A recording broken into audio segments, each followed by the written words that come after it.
Hey guys, welcome back. This week's guest is Kat Varga. She's a jeweler and creator and now a part owner of Brooklyn Vintage Company, a vintage store located in the Bushwick neighborhood of Brooklyn. Kat and I met through my best friend Chris several years ago, and what I took from our conversation is that Kat is a hustler. We talk about early days growing up in Queens, raised by two glamorous women, her mother and her grandmother, getting fired from her job selling chocolates. The topic of wabi sabi yet again comes up, and we discuss industry at large with regards to waste, as well as the importance of products having a soul, and even the contribution of a third place and how that can have an effect on a community. We recorded this one on their first week of being open, so there was a buzz in the air, and though I've opened my share of new stores in my career, there's something special about being an onlooker to a friend's new store opening. They have a very open storefront, so as a result, there's a tiny bit of New York City traffic and occasional background conversation going on, but I really feel like it adds an additional element to this episode, so I'm excited for you to hear it. I hope you guys enjoy it. I'm your host, Wesley Smith, and you're listening to the Standard Age Podcast.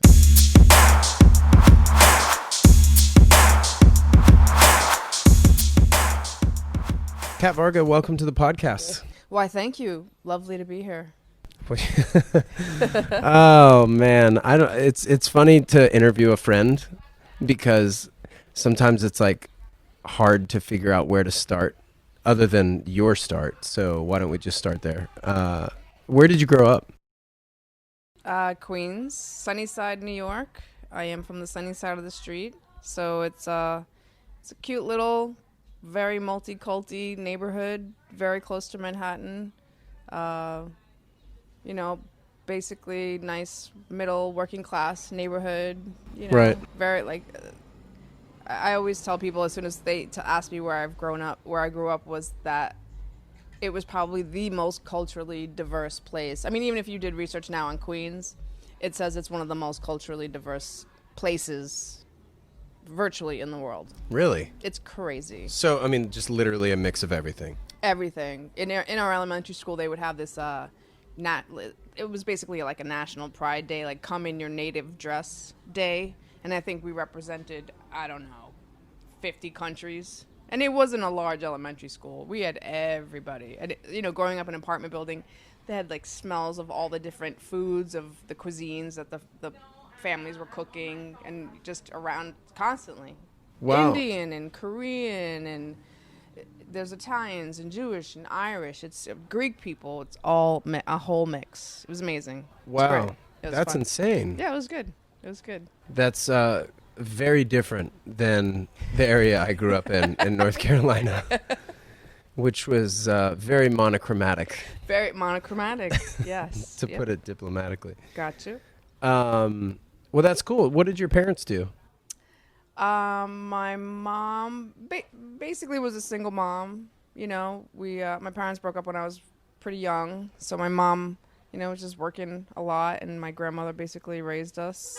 She worked different jobs day and night. Actually, she worked on one of the original computers for Bloomingdale's. She was a super fast typer, and they call it key punch machines. I'm not sure. They look like these very long index cards, and they would manually punch in the sales data. Oh yeah, to generate reports. And so she would do that at night. And we're dating ourselves, but yeah, I actually do remember what that looked like. Sorry, I've seen photos. Yeah, right. That's so funny. Yeah, it was basically she worked a lot trying to make it happen. You're a very creative individual. You've done jewelry in your past. What were some of the things you used to do as a kid? Were you into jewelry early on, or like what got you into that? My mom was a very stylish lady. Is a very stylish lady. Working in the workforce, she always got all dolled up. Even my grandmother, who basically raised us, her mother, very, she got up in the morning and she put earrings on and lipstick, and then she made the coffee. She did that, for her husband, and throughout her marriage, and she just kept it up till she was like 82 when she passed. So my mom was really stylish, always very, even on a shoestring budget, always managed to look like $1 million. That's amazing. I'm not just saying it because she's my mom, but stunning, elegant, graceful woman. Amazing. That's so I awesome. think I always was I always admired her for her style. So I guess it rubbed off on me. That's really sweet.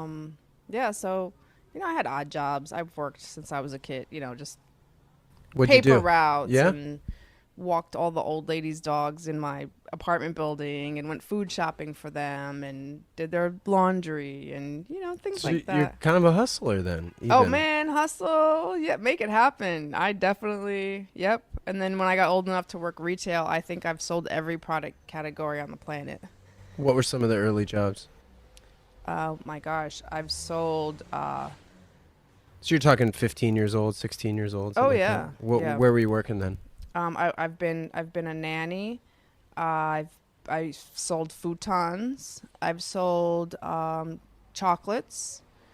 I've sold what else? Sweaters like a Benetton. I did that for a long time. And then women's clothing and just constantly jewelry stores, obviously. Yeah. So just anything, but always in sort of a retail store format?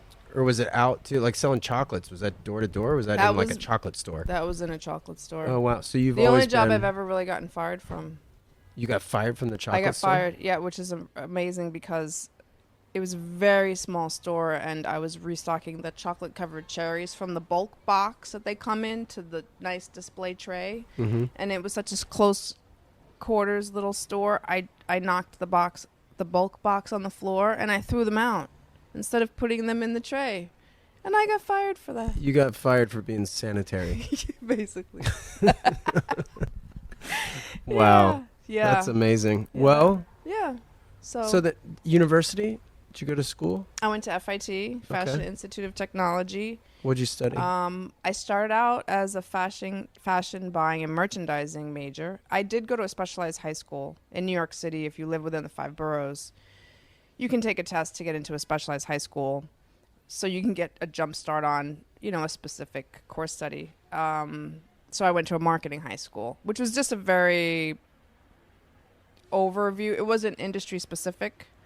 So then my first day at FIT, I was going to be, I thought, studying the specifics of the marketing in fashion, and they started back at the basics, and I was like, whoa, whoa, whoa, whoa. Like, I'm long past this. I did that in high school. Give me a Right. test, Yeah. something, and they wouldn't let me.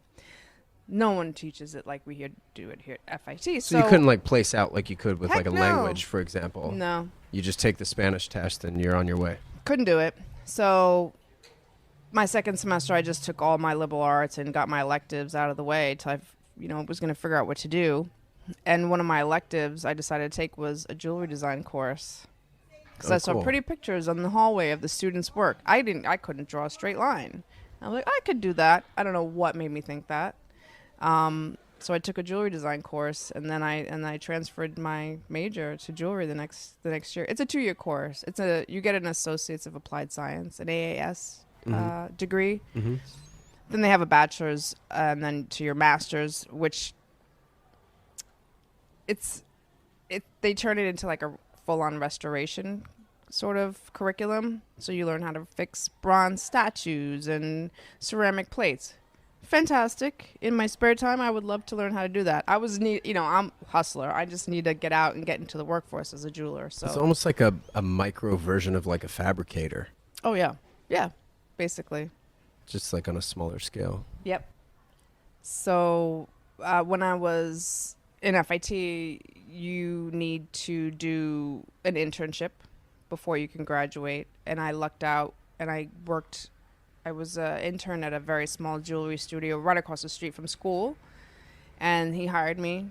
He hired me right out of school, and I worked for him for a little while. He ended up closing his business, but I just kind of started rolling right into it. He was a fine jewelry guy. So what were you doing specifically for him? Oh, man, all the grunt work. Cleaning castings and cutting sprues. When you cast stuff, there's like that channel where the metal flows. Cutting those off, filing them. But he was really good. He was a stickler for quality. Like if you look at a coin, if something's perfectly flat, if you tilt it in a way where there's a reflection, the entire surface needed to be reflective in one shot. Right. And if it didn't, you had to start all over. So you hear about this a lot, actually, in watchmaking. Oh, yeah, So exactly. like, you know, the black polish, they'll call it. Yes. Because it's so perfectly polished that it turns black. Yep. That's interesting Yeah. that you learned that through jewelry as well. Oh, yeah. Through his meticulous... Yep. I had a really great... I had good teachers in FIT. One was really amazing this way. And then, thankfully, the guy that I first worked for, he was as meticulous. So Right. I learned a lot. And then I realized I didn't want to do that anymore. Right. I want to discover different aspects of the jewelry industry. So I started working for a high-end costume jewelry company. I never really wanted to make 500 of anything. Right. I So you like the specificity, the small batch type of really focused. That was always my plan, to be more small batched and, you know, nothing mass produced out of a foreign country necessarily. But I ended up going down that road. Just one job led to another where I was exposed to that. And then silver, I did silver jewelry for many, many years for different companies in New York. Got to travel a lot. When you were bouncing around, like, what were some of the companies you worked for? I worked for a company called Argento Vivo. That was the in-house branded name of a sterling silver company called SKF. We imported a lot from Mexico. I took a lot of trips to Tasco. Highly recommended destination. Really? Why? Cute mountain town. You fly into Mexico City, and then you basically drive in a circle going up and up to the top of this fantastic old mountain to the plateau of Tasco, which is now the silver capital. It used to be Oaxaca originally. Somehow or another it got moved to Tasco. It's just a beautiful, quaint, it's hilly up there. It's you know, all cobblestone and brick and old, one of the super, super old church cathedrals in the middle of the square. It's just beautiful. It's amazing. That's cool. It's a cottage industry, right? So there's no factories per se. There are small shops with shop owners. We would fax orders from New York with pictures and specific details of the items that we would need made. And, you know, they'd call the guy that made that ring and say, come, I have an order for 500 rings. And they'd give him grain silver, and he'd take it home. And 2 weeks later, he'd come back with, you know, the rings you wanted. In 2 weeks, 500. Or, you know, whatever it is. Yeah. So but a they had all these turnaround. I mean, all things It considered. can be. Yeah. It can be. But if that one guy got sick, Oh, right. You're and you give behind it the to eight somebody ball. else, you know, the design would come back differently, which is fine if you like that handmade look. But once you start selling to like a Macy's where their QC is pretty stringent, or They're selling consistency. right, you know, and so the inconsistencies, even though they liked the handmade aspect and they would sell it as handmade, they didn't like the inconsistency, and they had a very small window of what was acceptable. So It's so interesting because, like, that's so cultural. yeah, You know, like if you go over to Japan, they've got, you know, philosophy wabi sabi, which is there's beauty in imperfection, and when you make something by hand, it's beautiful. right, The idiosyncrasies and the imperfections, if you will, by our take, right. are actually marks of beauty over there. So it's just interesting how cultural, Totally. Yeah. like, related that is. And it's funny because we would, for different price reasons, and quite frankly volume, if we got a huge order with a very short turnaround time, we would send it to China. Sure. And they would try to figure out how to replicate something to make it look like it was handmade. And generally they did okay. Hammering when you make something by, I mean, and there's a particular pattern in hammering, right? Right, sure. So they created a die that had that mottled texture to it. So they would have this die that would hammer down in one shot what would supposed to mimic someone, like hundreds of taps. Well, Interesting. that's fine. And then they would cast that piece. Right, and then duplicate it So accordingly. then you have thousands of pieces that have the same hammered texture. Exactly. So you can't, So the consistency was there. the consistency was there. The volume they were able to do fine. But, it just lacked that feeling. It just lacked a soul. Now, were they made from the same materials, Oh, though? yeah. Okay, so Yeah. like the weight wouldn't be changed. No, we would get them things like directive that, on like- weights, because in silver the price of something's based on weight. So Right, exactly. they had if to. you're making something out of platinum versus white gold, clearly the platinum's going to be heavier. So they weren't scrimping on Oh, no, materials no. necessarily. And like even the polishing, right? So let's say you did make this by hand, as they do in Mexico, and then they hand polish it. I can look at a piece and say, oh, that was machine hammered, and that was hand polished versus tumble polished. There's little things that make a big difference. Sure. I don't know. If you know what you're looking at, you can spot the difference. It's to me, it's not that hard. Right, You could right. you could teach anybody what kind of sort of what the difference is. I think to the lay person, if you were to put two next to each other, I think it'll just speak to you, like, which one do you like better, A or B? And someone will say, I don't know why, but I like B better. Interesting. Huh. And it translates. It's a fingerprint, right? It's a fingerprint. And that's what I think people like and can, relate to. Which is could bring me to a whole other topic of like the upcycling thing, which is why I love vintage and trying to not get into like the waste of the industries of jewelry industry and the fashion industry, and why I love vintage and why I love upcycling. Artists that take things by hand and upcycle it. They repair denim by hand, or Sure. it has a soul. They put their fingerprint on it, and I feel like generally the culture is slowly turning to want that fingerprint. Do you think it's product based because of the fingerprint like quality, in quote? Or do you think it's environmentally charged? Like less waste, right? Less production. This stuff's already made. You don't need new. You know what I mean? I think for the consumer, it's starting from they don't want to look like everybody else. I think they're in commercials and things you can see there is this push for people to be individuals. Apple, right, has this whole it being individual, and Nike, we're individuals. And so I love the fact that people are being encouraged to be unique. Right. To embrace themselves, their supposed, lesser, their things that make them supposedly imperfect or lesser, but that's what makes them beautiful. Wabi sabi. Exactly. Right. Exactly. So I think as a culture, it is shifting, yes, because of the environmental reasons, but also they don't want to look like everybody else. Sure.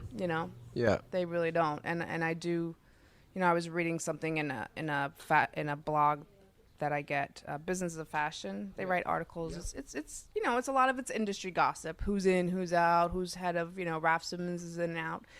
They did do an art. I posted on my Instagram that they wrote a whole article that they were saying that vintage or upcycled fashion was going to supersede fast fashion by like 2022 or 2024. No kidding. That's an enormous statement. And they're freaking out. You're looking at things like Uniqlo, like H&M, all these brands and businesses that are fast fashion businesses. Like that industry was basically Zara, Exactly. Well, yes. Well, capsule, a lot of companies started doing these like capsule collections because it's a limited edition and people wanted it because there's fewer, and they're not gonna look like everybody else. A few, I was in what was it, a Saks off Fifth, one of the major retail discount stores, checking it out, and they had a whole case of vintage Louis Vuitton. It's crazy. Yeah, And if I you was go like, in, am I seeing this correctly? And it wasn't even in the main store. It was in the discount aspect. Yep. And I was like, they are crapping a brick. yeah, Because they know people are selling the vintage of the designer. yeah, there's been this huge uptick. I have a friend who has a business that's online. It's like pre-owned luxury goods. It's buy, Do I sell, know them? trade. We should talk. Maybe Emily. Emily. You might know Emily. New Emily York? Dang. She used to live here. She's in the Bay Area now. Cool.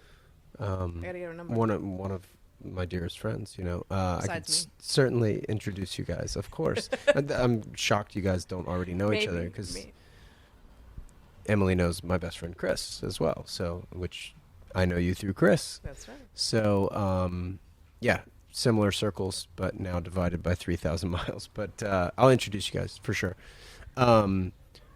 Hers is strictly online, but then they started to partner actually with vintage stores. And I know just because I'm such a watch nut, like Barney's and places like that carry vintage Rolex. Oh, yeah. Or, they've painted the dial or, whatever. Insert variety here. But Yeah. I didn't realize places like Off Fifth are doing this. Like that's a major move. Major. Barney's has had a good estate jewelry department for a long time. I've always drooled over those cases. Bergdorf Personally. as well, Bergdorf, actually. Yeah, now that I think it's- about it. I think they're taking that business model and translating it into other product categories. And, handbags is the most obvious next step. Sure. It's not going to stop there. I mean, if you have a woman that has 50 handbags, how beat up could one be? It's got to be probably in fairly decent shape, like the guy who has 50 watches. Right. Well, It's smart. they're made well. So they're made pretty much, to be a lot more durable than a lot of the other fast fashion items, which are made. And they're made to be disposable. Well, and they chase trends rather than create trends. But you can also chase a trend and do it with some sense of quality. Sure. They don't want that. No, that's fair. They want it to wear out so that you Buy more. buy more. Right. And Well, hence the whole buy less, buy better. I'll say something interesting which speaks to the bigger shift culturally and how I think the industry is really starting to get nervous about vintage. Opening a store, you have to get licensed. You put all your legal particulars together. And there is a license that you need to get, and some people have that one that they don't have it. It's similar to like you used to see back in the day. If you see people selling stuff on the street, they used to be like a street vendor's license that some people got and some people didn't have. Sure. So Hot dog stands.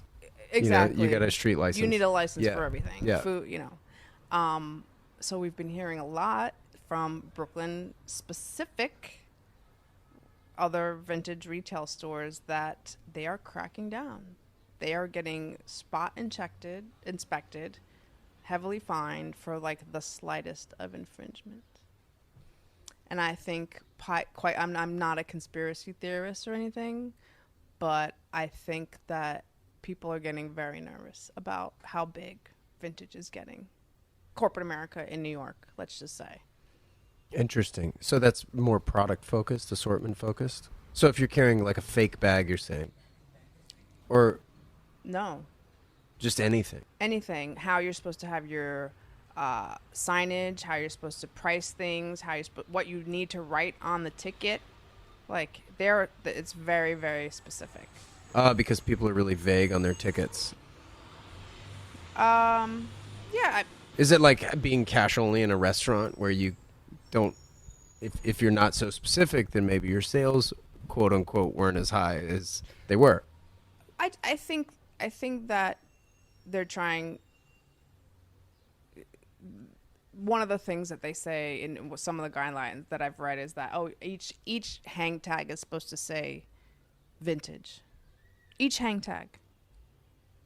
Every single. Because people think they're buying new products?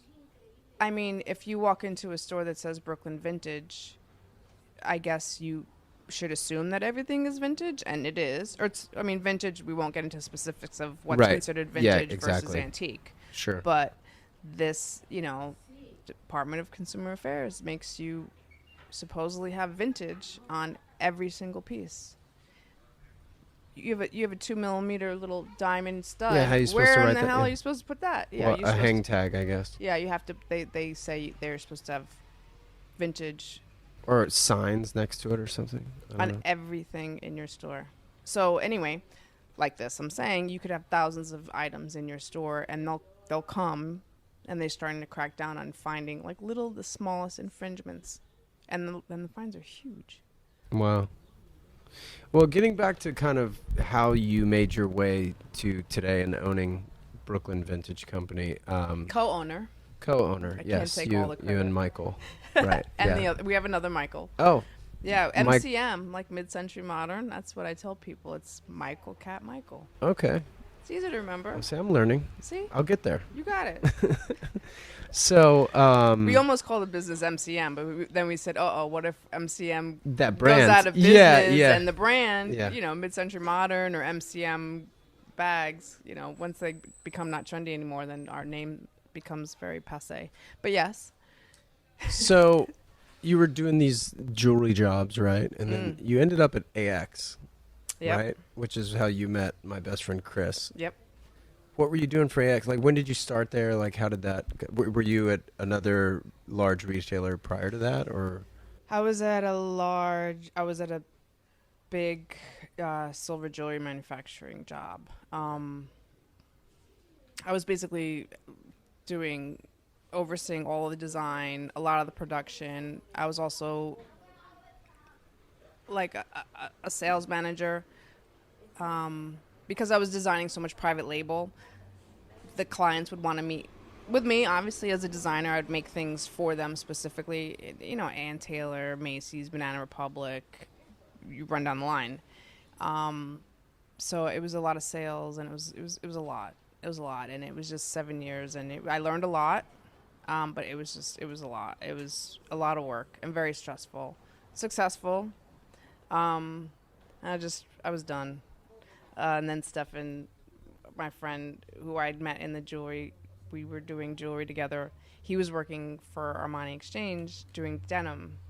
And he said, I convinced AX that they should be doing jewelry. And I've been dabbling a little things here and there, but they're ready to go full force.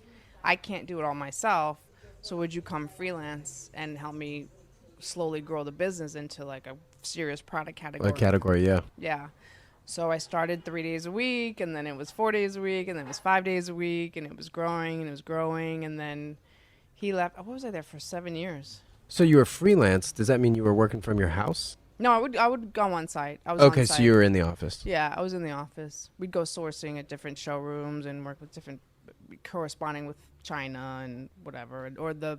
We had agents in Hong Kong, that would represent you for the different factories throughout Asia. Yep. So yeah, we were there. Yeah, it just kept going and going and going, and got more and more successful. Yeah. I felt like it kind of reached a plateau. There were a lot of changes happening at AX, a lot of different creative directors, a lot of different just corporate direction on what they were trying to focus on. Well, even ownership changed hands, right? Ownership, yeah, the percentages of the ownerships and the ownerships changed hands, and ultimately, when Mr. Armani ended up buying back 100% of the company, he decided he didn't want to do jewelry. Oh, is that right? Yeah. And that was your exit? Yes. I was also doing all the trim. Interesting. So I was doing freelance. I was like basically full-time freelance for jewelry, and they wanted me to go full-time, and I gave them a number, and they said, well, in order to legitimize that number, we need to basically give you a whole other job. Yeah, I was gonna say. So I said, Like I said- director level or Yeah. something. Yeah. So I tried it, and I So said, you okay. spent all those years, like, so then you weren't even capitalizing on benefits or anything. Then. Yeah, no. Interesting. Why would you do that? Oh, For flexibility or? Yeah, because I came out of a very stressful, full-time, very, very, like 50, 60-hour full-time job Sure. beforehand. So I was like, I'm just going to cruise. I'm just going to make some jewelry 3 days a week. And then, so I kind of rode that wave. I mean, it grew to something bigger eventually, pretty swiftly. In the last couple of years doing trim and jewelry, that was a lot. That was hardcore. I ended up getting an assistant, which was great. So yeah, that's how I ended up transitioning into doing AX. Right.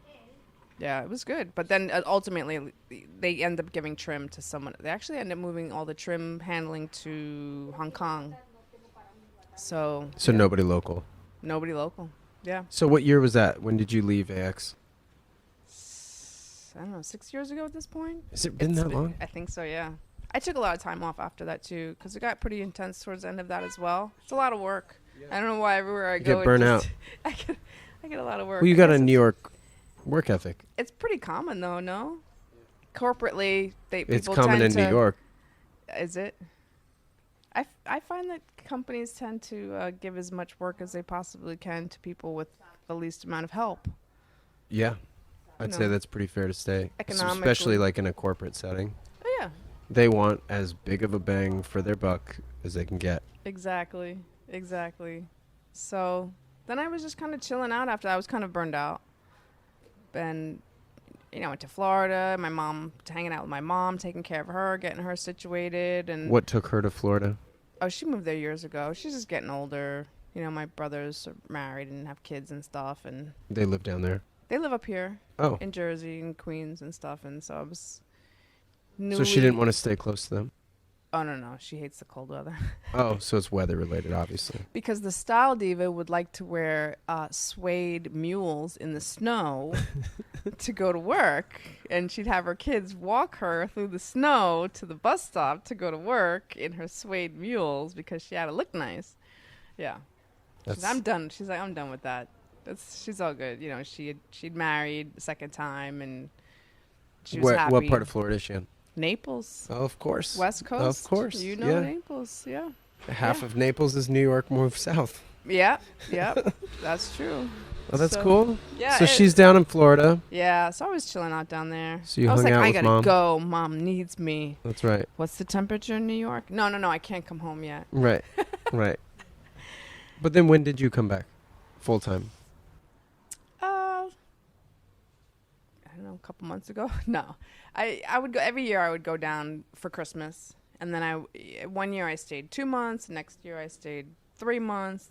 Next year I stayed 4 months. As Right. she got older and I got more comfortable with it. I was in an open air market, so I was in Bushwick. I would open my open air market in spring and summer. And then Christmas Eve or the day before Christmas, I would shut it down and then go down, be with her for the holidays. Sure. And through the winter. She called me a snowbird. This week's episode is brought to you by Passion Fine Jewelry, located in Solana Beach, California, where owners Jana and Tim Jackson welcome you into their living room-like store, carrying a wide range of independent watches and variety of fine jewelry. Tim is GIA certified, and they also have a goldsmith in-house as part of their staff. Visit passionfinejewelry.com for more information, and if you're ever in Southern California, please make it a point to visit the store. You can also find a wealth of information via Tim's blog, independentintime.com. Of course, this is also brought to you by Standard H. Standard-H.com is where you'll find our online shop providing branded merchandise to support the podcast. And if you subscribe to our email list, you'll be one of the many insiders receiving exclusive special offers. Now back to the conversation with Kat. What were you selling at Open Air Market? Jewelry. Just jewelry? Were you doing anything else? Handbags. And then you kind of started to scarves. diversify, right? Yep. Started carrying a wider range of assortment. Mostly accessories. And then I started carrying a few like knickknacks here and there because Christmas was coming and it made like for nice giftables. Sure. So I started expanding. It's in a shipping container. I rented a shipping container within a flea market situation 8x10 shipping container, and I decked it out. You never saw pictures of it? I must saw. have- Yeah, I saw It's pictures. on my Instagram. Yeah, The yeah. early ones.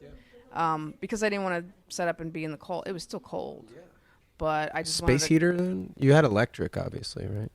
Access. I had electric. I spoke to the neighbor and I said, "Hey, if I throw you a couple bucks, can I run an Piggyback. extension cord from your basement?" And he said, "Sure," because I was looking into buying or renting a generator. I didn't have a car. How the hell was I going to get gas to gas the thing up? They're expensive. So I was like, there's got to be a better way. And I saw this Christmas tree vendor, and I was like, dude, what kind of generator you have? It's so quiet. He goes, no, dude. He's like, I run my line from these people right over here. I go, that's genius. So the next day, I think for 2 days, I rented a generator from Home Depot. Not cheap. And then I took a cab to the gas station. Hustler. I took a cab to the gas station with the gas tank to fill it up. Yeah, it's just, I said, there's got to be a better way. Yeah, So nightmare. Dude, the next day I was knocking on that guy's door. You returned the generator at Home Depot and bought an extension cord. Damn right. That's right. The best extension cord I ever bought. Yeah, that's great. Yeah. It was That's great. amazing. So, that was great. I mean, I really enjoyed the experience. I loved designing the interior of it. It's shipping containers are magnets, right? That's how they get them on and off the freight, the liners, the boats that cross the ocean. So I was thinking I was talking to my brother, how am I going to decorate this thing? I can't drill into it because they're airtight, right? They don't leak, because if you drill into it, then it rains and it leaks. He goes, just put everything up with magnets, because my brother does lighting in the film industry, Oh, cool. sound design and lighting design. He goes, Here in the city? yeah, like all for over the Broadway? Northeast. Or for movies, films? Oh, film okay. junkets, Yep. HBO specials, Cool. things like that. That's awesome. He goes, you put everything up with magnets. The whole thing's, it's metal. I was like, oh, that's so genius. It's so obvious. Right, it's so He goes, obvious, how do you right. think they get? I go, they're magnetic. Because how do you think they get them on and off the ships? A giant magnet. I was like, whatever. I've actually never seen that done. I wouldn't have guessed that they were pulled off with a magnet. That's I a figured it huge would have been magnet. like a You think it's a huge crane. forklift or a crane or something like. Magnet. Yeah, interesting. And probably a little. It's a big rectangular gripping. piece of steel. Yeah. So that's, it's obvious, right? So obvious we missed it. Maybe it's a little bit of both. Yeah. Just in case the magnet gets a little tired or the, crane gets a little tired. It's a little, But so that basically gave you your micro dose of retail, right? And running your own store. Yeah. Out of this shipping container. Mm-hmm. So that was up until recently, right? Last year or something? Yeah, I shut it down Christmas Eve. Yeah. Yeah. So last year, Went to Florida.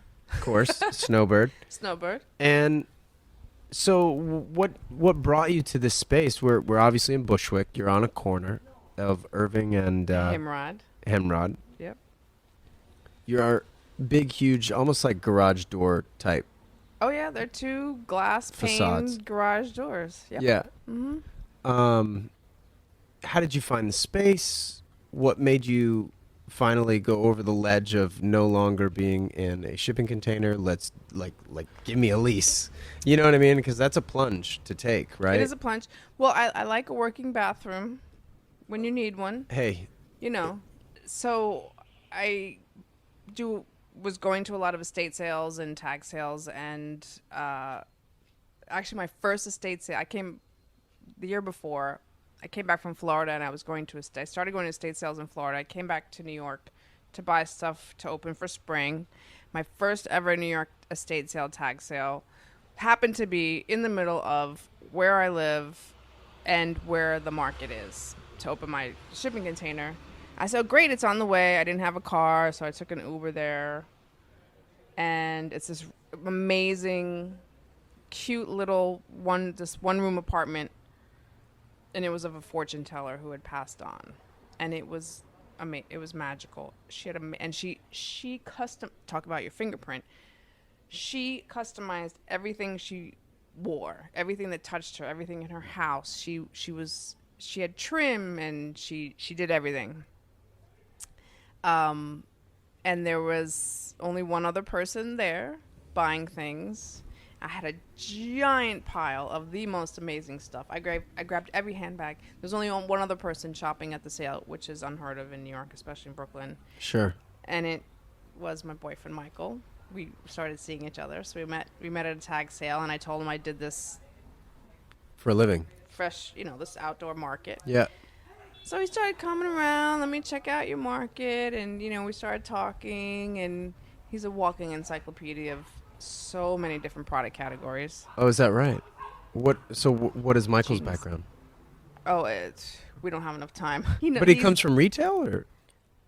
He had a retail store with a partner in Carroll Gardens a while ago, sort of in the realm of like antiques, also meets like oddities and taxidermy. He was very good friends with the people that started the whole oddities thing in New York. There's been a lot of spin-offs. The original guy has since passed away, and now the oddities people, they were friends. I don't know, you know them in the East Village. I'm sure they had a TV Well, I know show. there's that one store. I guess it's off Broadway. Evolution. It's like taxidermy. That's more and archaeological. Yeah. Yeah, Like more big historical. words. Yeah. these multi-syllable words. Yeah, that's tough. Um. No, it's more like two-headed snake taxidermy, like weird medical abnormalities things. Yeah, I am not familiar. Really? No. Oh, it's amazing. Very I'm not gonna say steampunk, but kind of creepy. But like artistic and sort of, yeah. I mean, no, just weird. Oh, just weird. They had a show. They had a show now. It's called Oddities, and I'm spacing on the couple that has the show now. But anyway, he was in on that whole scene sort of back in the day. So you guys sort of just connected based on his knowledge of all these things, and then the fact that you were in the mix. Yeah, like what do he was feeling like maybe he wanted to get back into having the retail store, and I wanted to expand my product offering, and he knew about every product category you could imagine. So That's really interesting because, I mean, obviously a lot of people would say that retail's dying, right? Like the brick and mortar retail is dying. What would provoke someone, let alone three people, to come together and say, you know what, we need to get into brick and mortar vintage retail? it's funny that you should say that, because that was a very hot topic when we started talking about opening a store. Sure. Are we crazy? What are we doing? Brick and mortar, stores are closing left and right. And if you, at face value, yeah, stores are closing left and right. I just knew there had to be a way to do it correctly. I did like doing my pop-up. I thought pop-ups were the way to go, and everything being very transitory, and pop-up over here and pop-up over there, and keeps it fresh. But from doing the market, I had people coming back every week, and I would build relationships. They're not necessarily coming to shop every time. They're just coming to say hi. Coming to hang out. And I feel like, sometimes people are maybe lonely. Maybe they don't want to hang out with the rest of their friends that they're used to hanging out with. They want to just be with someone new. I would introduce them to other people that would come by just to say hi, and they would get into talking, and they would learn something, and then they would become friendly. And it was that human connection. It's that third place theory. Exactly.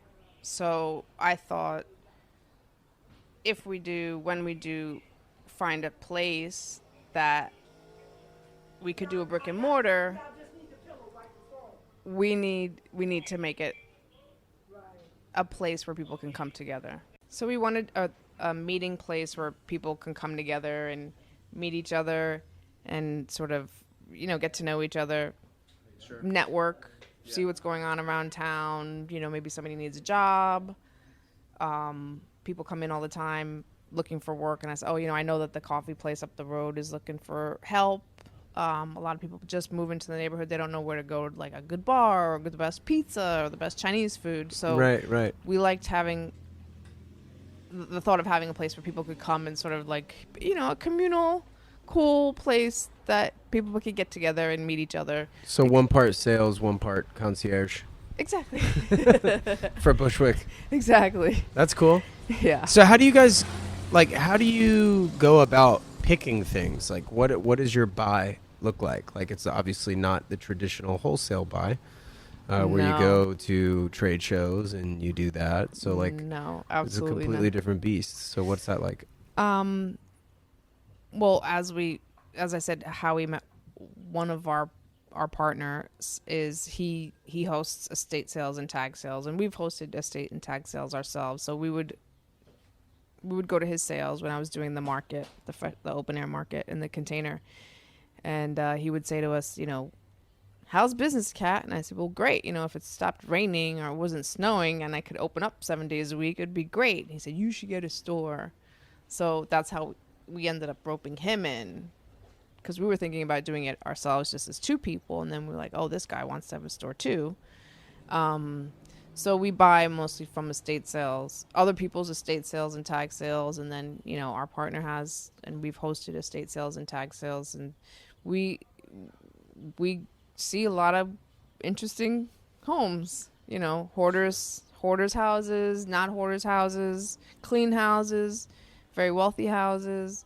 I mean, you name it, we've seen it. Sometimes garments are in a beautiful cedar closet, pristine, and sometimes in like very dank basements where you just have to, or garages that you need to really launder them, clothes and iron them and launder them and steam them, and sometimes it's not very glamorous. Right. Yeah. So it's really interesting because, like, when you're going through this sort of process, like, you're not doing the traditional seasonal buy. So, like, how do you know, like, how do you determine what the, not, we don't have to talk money, obviously, but, like, how do you determine, like, a budget? Like, how do you know when to stop buying and when to, you know what I'm saying? Like, it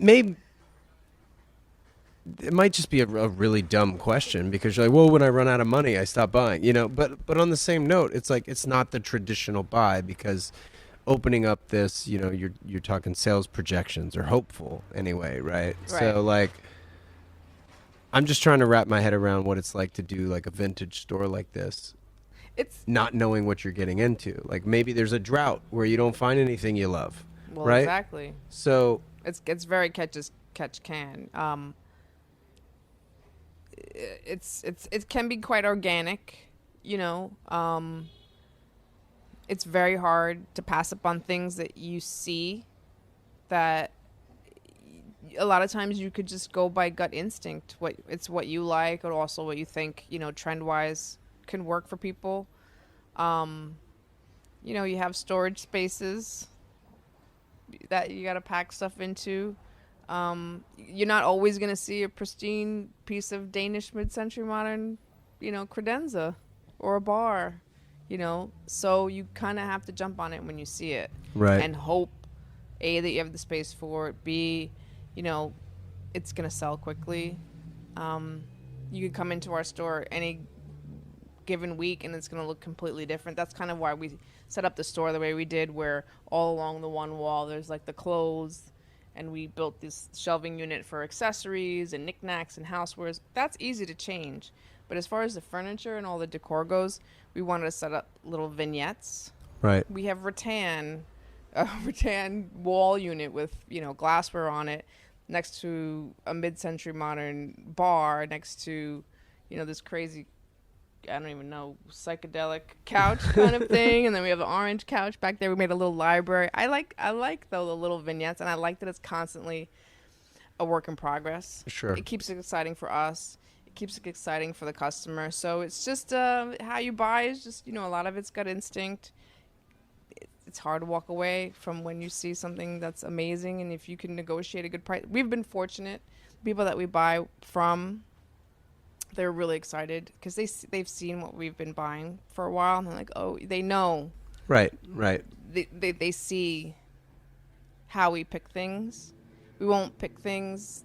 We choose things that other people don't choose. There's competition out there, and it's getting serious. But, at these sales, everyone's out. There's the guys that buy just military. There's guys that just buy the baseball stuff, ephemera.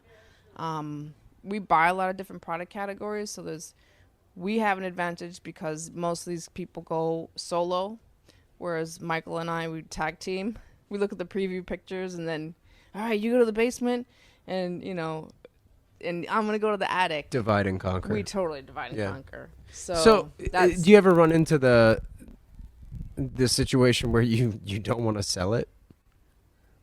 Like you're buying stuff and you just fall in love with it and you're just like, oh my God, I just need this for myself.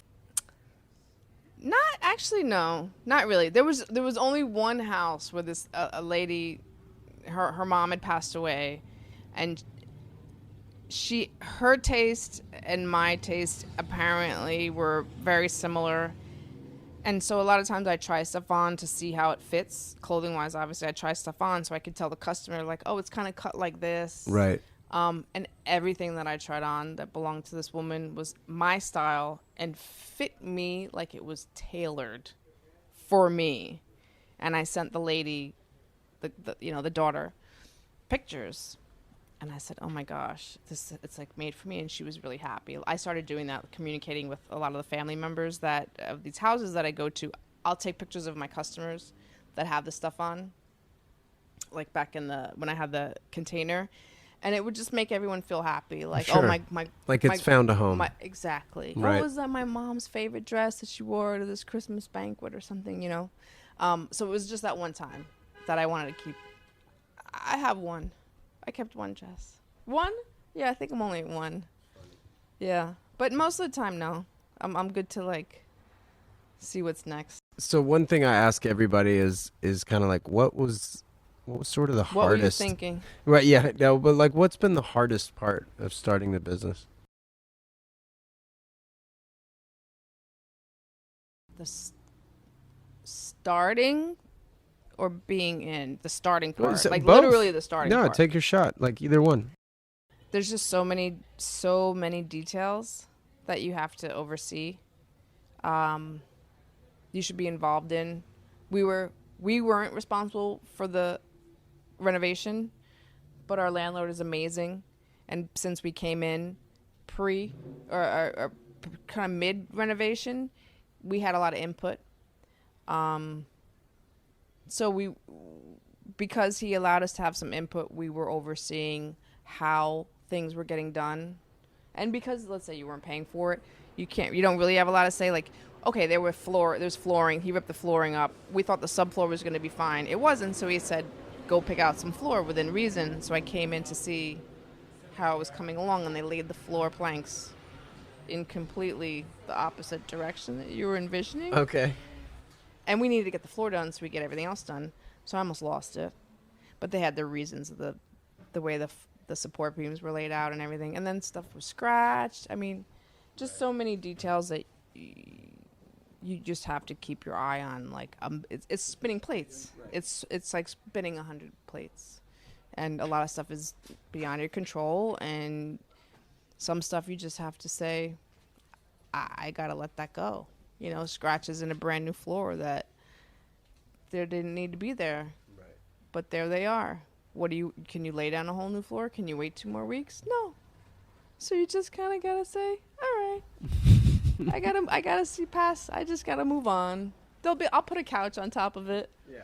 You'll never see it. So stuff like that. Well, what's been the easiest part? What have been some of the easier moments? Having it materialize pretty much how I envisioned it. It pretty, although there were some kinks and there's things that you need to see past. I pretty easily envisioned just about. So the merchandising. The whole layout, the whole setup, yeah. The vignettes. For me, and thankfully, partners have the same vision and can visualize it and imagine it. Yeah. Without having them doubt you the entire way. so that when it came time to actually physically do it, it's just like, okay, go. Like, let's do it. We're all on the same page, sort of pseudo without speaking. Sure. Like, let's just all get this done. Right. So that was pretty smooth, and I'm really happy with the way it turned out. That's awesome. There's almost nothing. I'm looking around. Right, There right. is a red spot on that wall from when they painted the sprinkler pipes, but I'm gonna hit that up real soon. Like paint. Okay, so my one partner Michael was a master craftsman and made cabinets and built lots of things. So we actually have clay paint up on the wall. Okay. So it's low fume. It absorbs and neutralizes and equalizes. I don't even know all the particulars about it, but it's like special ordered paint that Interesting. is totally green, easy to clean up, and didn't smell at all. We worked really well together, and our landlord was really, really open. Loves the fact that we restored it. This building's 1800, late 1800, early 1900s. Former sewing factory, sewing cool. needle factory. Then it was a church for a little while. And he's really into old things, and so he stripped the facade, and we started doing some of the decorative painting. We still have a little bit more to do to bring this building back, but I think the landlords and the partners and the build out has been pretty smooth. Kinks, That's awesome. Yeah, sure. I mean, but everything's all in gonna all, have pluses and minuses, but yeah, so like, what bits of advice would you give somebody trying to start a vintage store? Oh boy, definitely know your customer. Figure out who your target customer is, where you are, because it could change pretty drastically from one part of town to the next. So how do you define that for you guys? Like, who's your customer, for example? Well, according to Instagram and your insights that you can see as a business Instagram profile, we are 60% female, 40% male. I actually thought I thought there would be a little higher. I think our customer, sales-wise, it's a little different, but our following is 18 to 35. Not everyone's originally from this neighborhood. There are some locals, a lot of newbies, young professionals, a lot of artistic kids. Not, like I said, over one avenue over and 3 blocks down. I felt like it was a different demographic. A lot funkier, a lot more outrageous. Yeah, I mean, I guess part of that's New York, right? That's Brooklyn. Totally. Because Yeah. the neighborhoods change so drastically in such a short distance. Completely. Yeah. Whereas, like, if you're in Iowa or somewhere, like, your demographics probably are not changing that. For like a No disrespect to Iowa, obviously. 50-mile radius. It's pretty much locked right, down. yeah. Yeah. That's cool. So I feel like I think over there when in the market, I was more like, and I still have some here, like the bright colored, like the retro, let's say Golden Girl, nylon, color blocked. Sure. Jogger suits. Yeah. There's still call for that here. And we're only 6 blocks away. Now I feel like I'm selling much more, and I sold much more true 40s, 50s, 70s vintage over there, but over here I feel like it's a little bit more. Gotcha. I think they're more like young professional, I'm not going to say conservative, maybe a little bit more conservative. Right. Maybe we're going from the nth degree extreme not conservative to just a little not conservative. But like maybe the folks that are actually wearing these day in, day out type of thing, as opposed to like special events or costume party or something that's like vintage inspired or. Exactly. Yeah. Exactly. And it's funny that you said that because somebody was asking, so what's your store like? We've been being interviewed for different podcasts and things around Bushwick specific podcasts. Sure. Yep. And blogs and things, and I said, without trying to sound corny, I said it's trying to be we want to be like a vintage lifestyle, for lack of better example, like an Urban Outfitters has such a diverse product category, diversity. So that's what we're trying to do. Just be, it is a vintage lifestyle. Yep. And that culturally is becoming more and more popular. That's why mid-century modern furniture is so popular. It's huge. Right. It's almost, some people are saying it's starting its downturn. Really? And then, so what's next? Yeah. 80s, white and pink Formica. Well, I know like Art Deco's huge right now. Like, as opposed to Where? like modern stuff. Like, you know, the whole like brass fittings on things and like gold mixed with blacks and like those kind of color stories, as opposed to like. Which also got kind of big in the 80s as well. Oh, sure. A little bit. So Yeah. maybe that is the arc. But what's also interesting about a store like this is that like, I feel like if you collect things, like this is kind of one of those havens where you've got lighters, for example, right? And like vintage lighters are highly collectible. In fact, I just interviewed somebody who collects vintage lighters. Oh, really? And you know,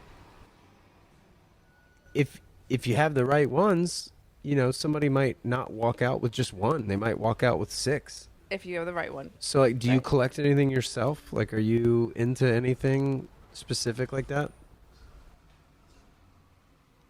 No. You don't collect anything. I don't think so. No. I guess if I had a very large apartment, I may. So you're constrained by space. I would like I like a very simple living environment. I don't always get to achieve that, but now that I have a store and a storeroom. Well, but I mean, the store is the antithesis of like minimalism, right? So. But it's not too crazy, is it? Right? At least there's some. Is there No. some order? It's At least there's yeah. some order No, to there's it. order. It's very shoppable and all the rest of that. But like, But it's not minimal. if you were a minimalist at home, coming in here would not be minimalist. Yeah, no. But no, I don't. No, I don't So, think. yeah, I don't like that's- to collect. I don't really collect anything. Well, I'd Shoes, say- maybe shoes. Shoes? I like Yeah, shoes a you're lot. into shoes. That's cool. So what's a typical day like for you here? In the business in general?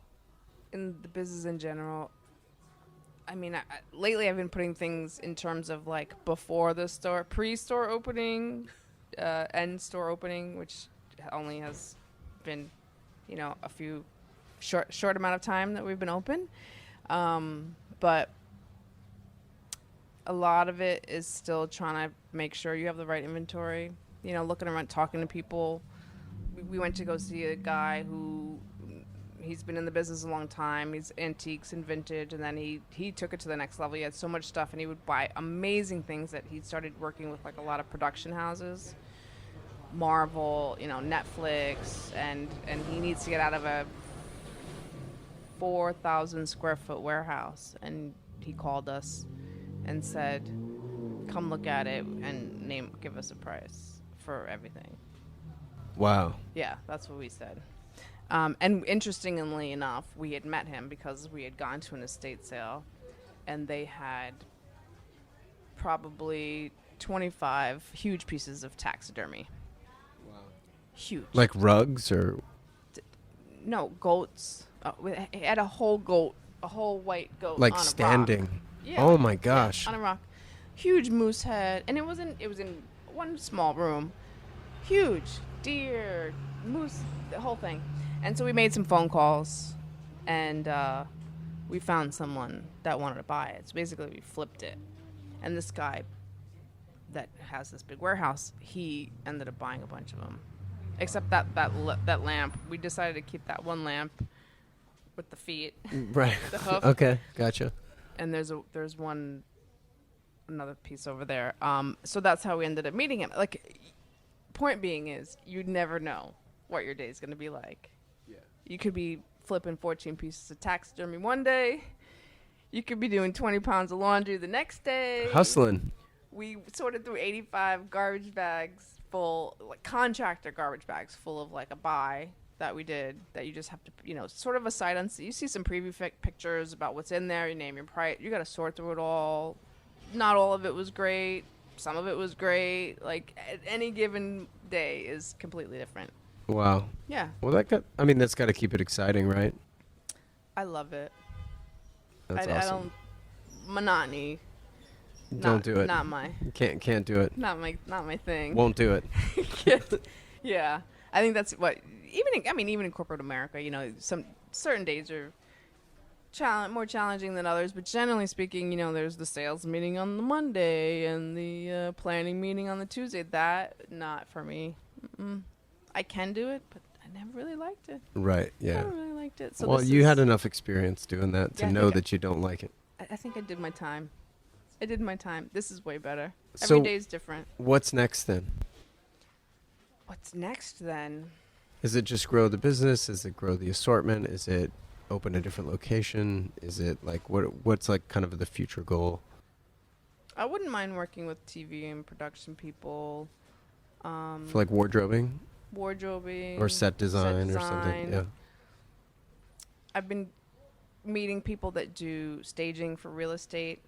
It's New York. Sure. There's a high turnover of real estate here and there. So some people have approached us. These are great pieces. Can we borrow them? Can we rent them to do staging with?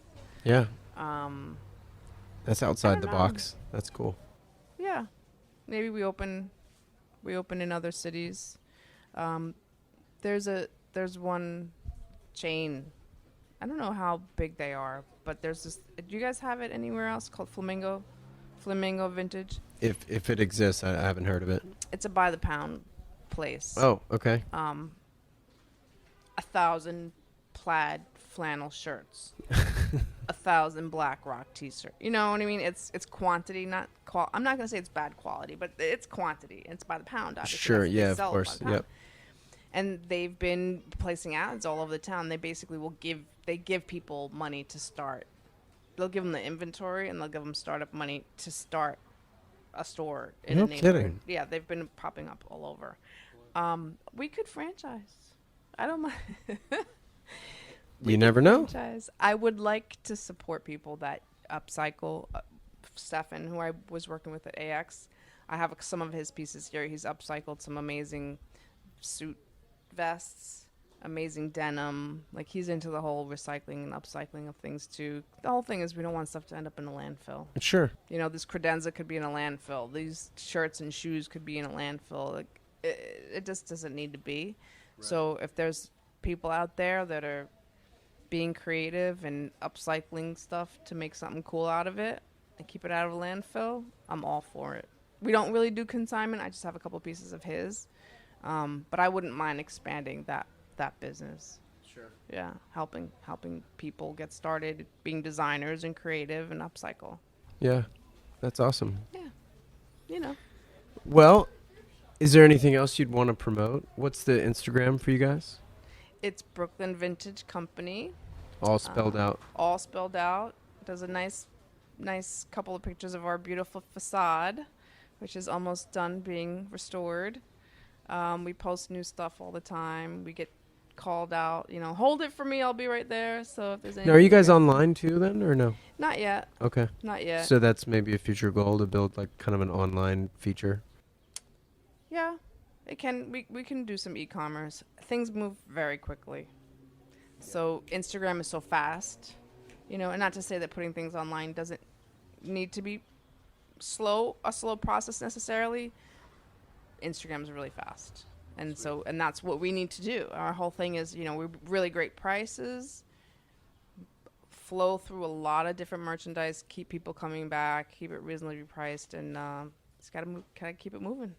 That's awesome. So we almost sold the couch you were sitting on not that long ago. Right, yeah. We were almost sitting on the floor. Yeah, that carpet absolutely. is for sale, too, by the way. Okay. It is beautiful. Everything's for sale. It's not nailed down. That's awesome. Yep. Well, Kat, I really do appreciate you taking the time. Thank you for Thank coming you out for to Brooklyn. allowing me to sit on this almost sold couch. Almost sold. That guy's coming back, I'm pretty sure. Oh, he's coming back. I have to visit it. It is a beautiful couch. Thank you for coming out to see me. Yeah, of course. Well, let's maybe grab a drink in a couple nights or so. For sure. Okay. Let's go. All right, I'll see you then. Thank you. Okay, bye. Bye. Just want to say thanks again to Kat for taking the time and having me in her new store. Super exciting stuff going on in Bushwick. be sure to reach out for my next trip to New York, Kat. Thanks again. This episode has been brought to you by Clear Audio, CLEER audio.com. Music provided by the talented Jensen Reed and Super Beautiful. And until next time, this is Wesley Smith for Standard H. Thanks so much for listening.